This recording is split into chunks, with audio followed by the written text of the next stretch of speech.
కూటమి ప్రభుత్వం అధికారంలోకి వచ్చినప్పటి నుంచి రాప్తాడు నియోజకవర్గంలో రాక్షస పాలన జరుగుతోంది అనడానికి నిదర్శనంగా ఈరోజు రాప్తాడు నియోజకవర్గం ఆత్మకూరు మండలంలో మండల సర్వసభ్య సమావేశాన్ని నిర్వహించడం జరిగింది. అయితే ఈ సమావేశాన్ని ఒక సభాధ్యక్షులుగా నేను సభను ప్రారంభిస్తున్న సమయంలోనే టీడీపీకి చెందిన నేతలు సభలోకి ప్రవేశించి మండల నిధులు మాకు ఇస్తేనే మేము సహకరిస్తాం, లేదంటే వైసీపీ వాళ్ళు ఎక్కడైనా పనులు చేస్తే బిల్లులు పెట్టమని ఇబ్బంది పెడతామని బహిరంగంగా చెప్పడం చాలా విడ్డూరంగా ఉంది.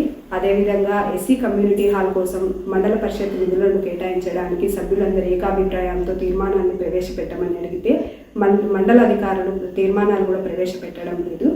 అదేవిధంగా జలజీవన్ మిషన్కి సంబంధించి 90 కోట్లతో ప్రాజెక్టు పనులను తొగుర్తి ప్రకాష్ రెడ్డి అన్నగారి ద్వారా సహకారంతో పనులు ప్రారంభించి దాదాపు 80% పైగా పనులు పూర్తి చేస్తే కూటమి ప్రభుత్వం అధికారంలోకి వచ్చి ఏడాది అయినా కూడా ఎందుకు పనులు పూర్తి చేయడం లేదు, చేసిన పనులకు బిల్లులు ఎందుకు ఇవ్వడం లేదని కూడా మేము ప్రశ్నించడం జరిగింది.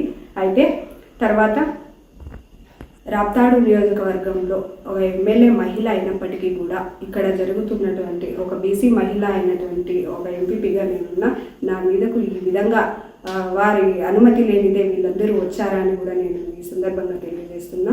ఎందుకంటే ఒక బీసీ మహిళ మీదకు ఇలా రావడం, గతంలో కూడా టీడీపీ పార్టీకి చెందినటువంటి ఎంపీపీలు కూడా ఉండడం జరిగింది. అయితే ఏ రోజైనా కూడా మహిళలను కించపరిచే విధంగా, అగౌరవపరిచే విధంగా మా వైసీపీ వాళ్ళు ఎక్కడైనా ప్రవర్తించారని కూడా మేము సూటిగా ప్రశ్నిస్తున్నాం. అయితే ఇక్కడ ఎంపీడీఓగా అధికారి కూడా మహిళ అయినప్పటికీ కూడా మహిళల పట్ల ఏ విధంగా నడుచుకోవాలనే ఇంకిత జ్ఞానం లేకుండా ప్రవర్తించడం, టీడీపీ పార్టీకి చెందినటువంటి నాయకులకు వారికి వత్తాసు పలకడం కూడా చాలా దుర్మార్గం అని కూడా ఈ సందర్భంగా తెలియజేస్తున్నాం.